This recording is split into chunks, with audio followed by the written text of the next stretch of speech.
بڑھائے.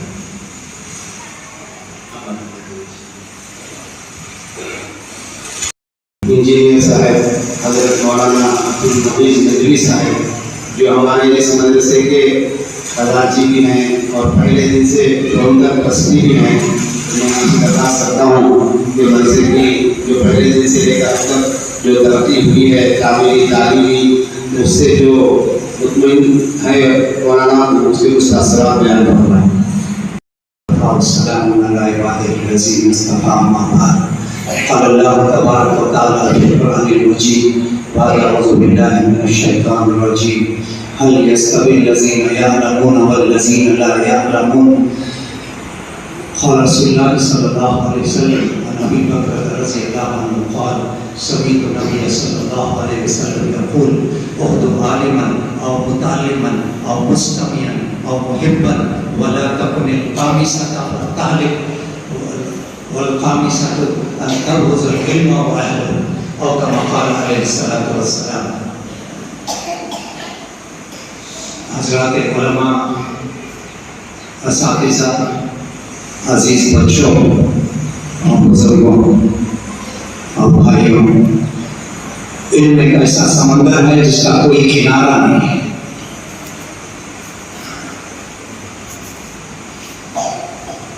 اللہ کسی بندے کے ساتھ خاص تعلق رکھنا چاہتے ہیں تو اسے دین کی سمجھ دیتے ہیں. وَإِذَا أَرَادَ اللَّهُ بِعَبْدٍ خَيْرًا فَقَّهَهُ فِي الدِّينِ وَأَلْهَمَهُ فِي الرُّشْدِ. ایک آدمی موز کو چھلتا ہے، کیلے کو چھلتا ہے، کوئی موز کے چھلکے کو نہیں کھاتا لیکن اندر جو موز ہے خود کھاتا ہے، اپنی بیوی کو کھلاتا ہے، اپنے بچوں کو کھلاتا ہے، اپنے دوستوں کو کھلاتا ہے، جس سے محبت کرتا ہے اس کو کھلاتا ہے. اور اس کیلے کے چھلکے کو اٹھا کر پھینکتا ہے تو یہ نہیں دیکھتا کہ کس کی بکری ہے، مسلمان کی بکری ہے یا غیر کی بکری ہے، یہ مسلمان کی بھینس ہے یا غیر کی بھینس ہے. اس موز کے چھلکے کو اٹھا کر پھینک دیتا ہے. ٹھیک اسی طرح سے اللہ دنیا دینا بناتے ہیں ہر کسی کو دے دیتے ہیں اور دین کی سمجھ اور دین کا فہم اللہ اس کو دیتے ہیں جس سے محبت کرتے ہیں. اور حضیر ابن عیاض رحمۃ اللہ علیہ سے کسی نے پوچھا کہ آپ کے نزدیک جاہل شخص کون ہے، ان پڑھ کون ہے، ایلیٹریٹ کون ہے؟ اور حضیر ابن عیاض رحمۃ اللہ علیہ نے ارشاد فرمایا کہ میرے نزدیک جاہل شخص وہ ہے جس کے نام کے ساتھ دو کالج ڈگریاں موجود ہو، M B B S, F R C S, M R C B, M D, اور دنیا کے سارے علوم اور فنون کو پہچانتا ہو. اور اگر نہیں پہچانتا، اپنے بنانے والے خالق اور مالک کو نہیں پہچانتا، وہ میرے نزدیک سب سے بڑا جاہل ہے. یعلمون ظاہرا من الحیات الدنیا وهم عن الآخرۃ هم غافلون. یہ وہ لوگ ہیں جو دنیا کے معاملے میں بال کی کھال نکالتے ہیں، پیخانے میں کتنے کیڑے ہیں وہ مائکروسکوپ کے ذریعے سے دیکھتے ہیں، لیکن جب دین کا معاملہ آتا ہے تو نہیں جانتا. اور یہ اچھی چیز نہیں ہے.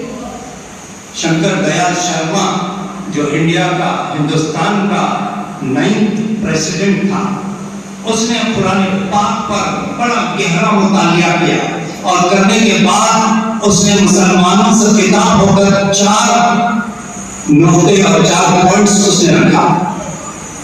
سب سے پہلا پوائنٹ اس نے کہا کہ یہ امن کی کتاب تھی، اس کو تم نے پڑھنے کی کتاب بنا لیا، اس کو دعا کی کتاب بنا لیا. یہ امن کی کتاب تھی، اس کو دعا کی کتاب بنا لیا.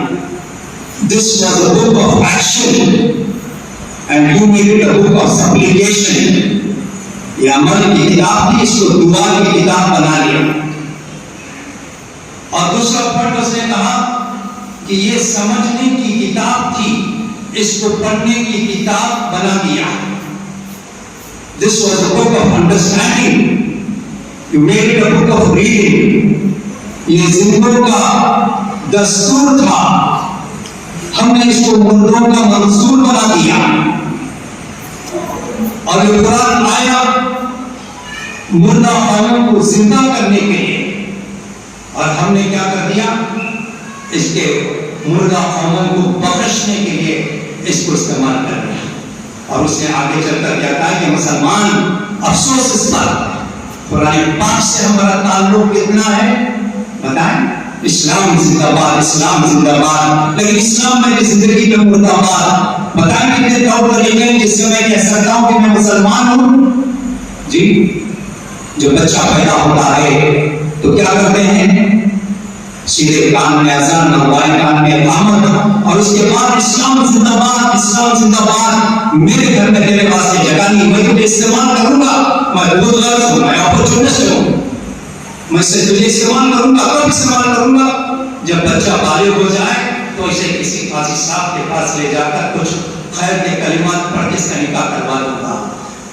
اور پھر جیسے شمالی ہندوستان کے لوگ کہتے ہیں کہ ہمارا اسلام سے تعلق کتنا ہے، 8 میں کھاٹ میں 360 میں 8 میں ہمیں جمعہ کی نماز پڑھ لی، 360 عیدین کی نماز پڑھ لی، اور کھاٹ میں کوئی مر جائے تو جنازے کی نماز پڑھ لی، اور باقی موقع پر اسلام زندہ باد، اسلام تو بہت اچھا ہے، لیکن میرے گھر میں تیرے واسطے جگہ ہے۔ اور وہ اسلام آج پکار رہا ہے، اور وہ کرسی کی حالت میں وہ پکار اور کہہ رہا ہے کہ جو مجھے اپنے سینے سے لگا لے گا میں اسے دنیا میں بھی ساتھ دوں گا اور قبر میں بھی ساتھ دوں گا، اور یہاں تک کہ جنت میں داخل کروا کر رہوں گا۔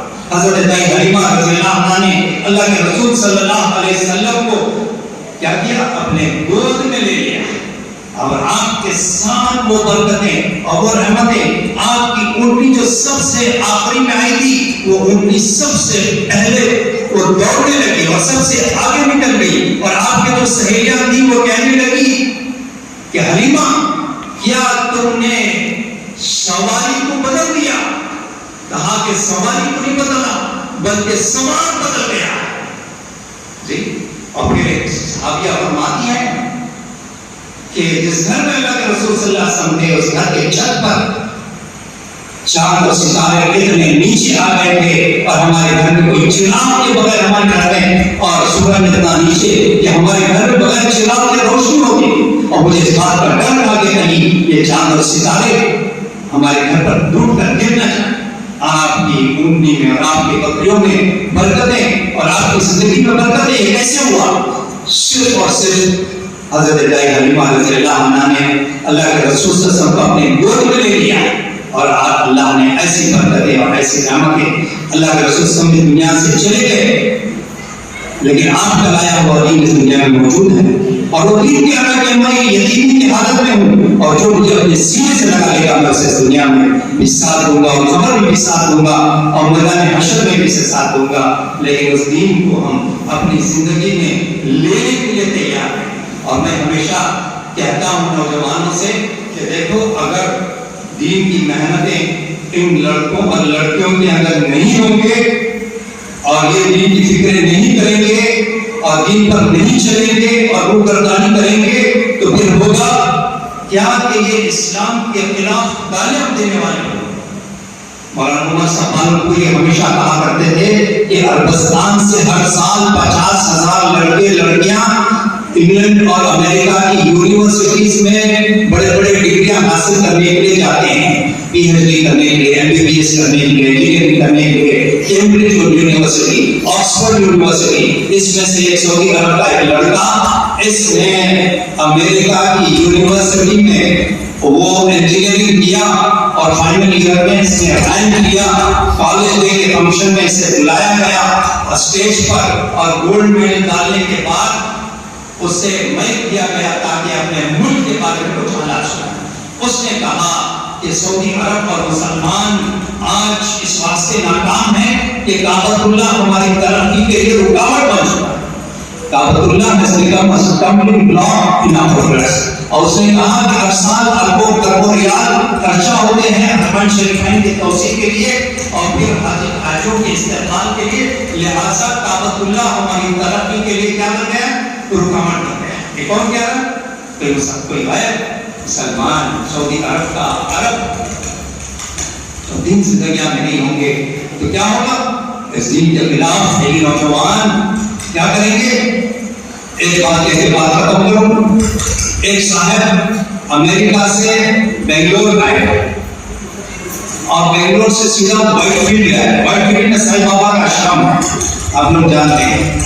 تو انہوں نے کسی مسلمان صاحب جو چھوٹی سی دکان تھی، ان سے انہوں نے پوچھا کہ یہ سائی بابا کا آشرم کہاں ہے؟ انہوں نے کہا کہ بھائی آپ تو اچھی اردو بول رہے ہیں. کہا کہ ہاں میں مسلمان ہوں. اور یہ صاحب نے کہا کہ آپ صاحب بابا کے آشرم میں کس لیے جا رہے ہیں؟ کہا کہ میں 25 سال سے امریکہ میں رہ رہا ہوں اور میں یہاں کا رہنے والا تھا اور 25 سال وہاں رہا.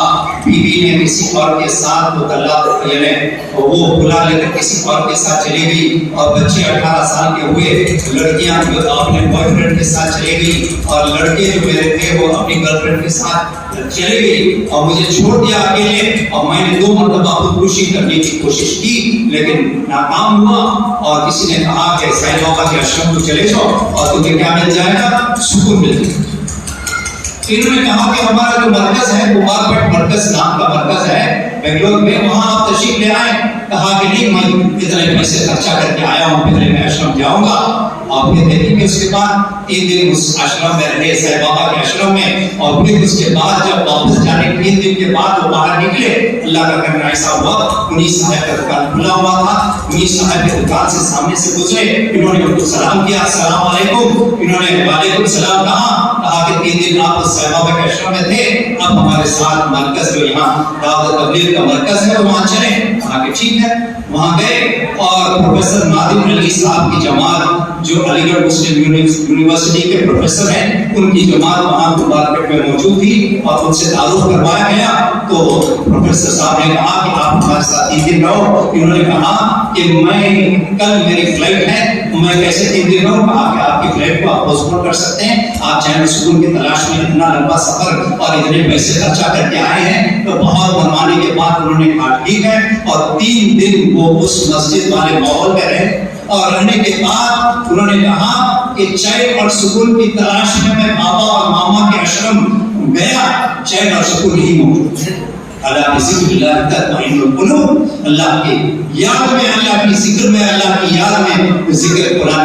قرآن کے 5 یا 4 نام اس میں ذکر بھی ایک نام ہے جی. اس طور طریقے کو آج ہم نے چھوڑ دیا جس کی وجہ سے کیا ہے, جس کی وجہ سے ہم ذلیل ہیں, جس کی وجہ سے آج ساری دنیا میں ہم پریشان ہیں. کٹی پتنگ کا حال کیا ہوتا ہے جب کٹی پتنگ, جب پتنگ اڑانے والے سے اپنے تعلق اس کا تعلق ہوتا ہے, وہ جیسے چاہے ویسے اڑا سکتی ہے, اڑا سکتا ہے. اور جیسے وہ تعلق کو کاٹ لیتی ہے تو کیا ہوتا ہے, کبھی ہوا کے جھونکے سے کبھی ادھر جا رہی, کبھی تار میں پھنس رہی, کبھی نالے میں گر رہی اور محلے کے بچے اس کے پیچھے چلے جاتے ہیں. کوئی دم کھینچ کے لے جاتا ہے, کوئی پتنگ کے پورسے پورسے کر کے لے جاتے ہیں. ٹھیک اسی طرح سے ہم نے خدا سے اپنے تعلق کو توڑ دیا جس کی وجہ سے آج ساری دنیا میں مسلمان پریشان ہیں. اگر پھر سے ہم اللہ سے اپنے تعلق کو جوڑ لیں گے, جو مددیں, جو نصرتیں اس زمانے میں جو صحابہ کرام کے ساتھ تھی وہ مددیں, نصرتیں, اللہ کیا ہے, اللہ کی مدد اور نصرت قریب ہے.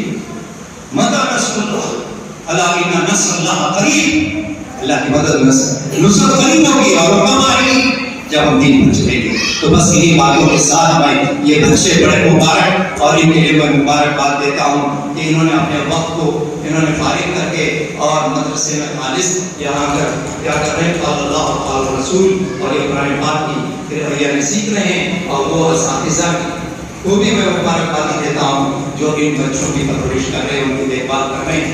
اور یہاں کے جو ذمہ دار ہیں اور شہباز نقوی, ان کی بھی میں دل کے ساتھ ان کا شکر ادا کرتا ہوں. انہوں نے بڑی محنت کے ساتھ انہوں نے محنت کی اور مشقت انہوں نے کی اور الحمدللہ ایسے تعمیر ہوئی اور ایک مدرسہ تعمیر ہوا.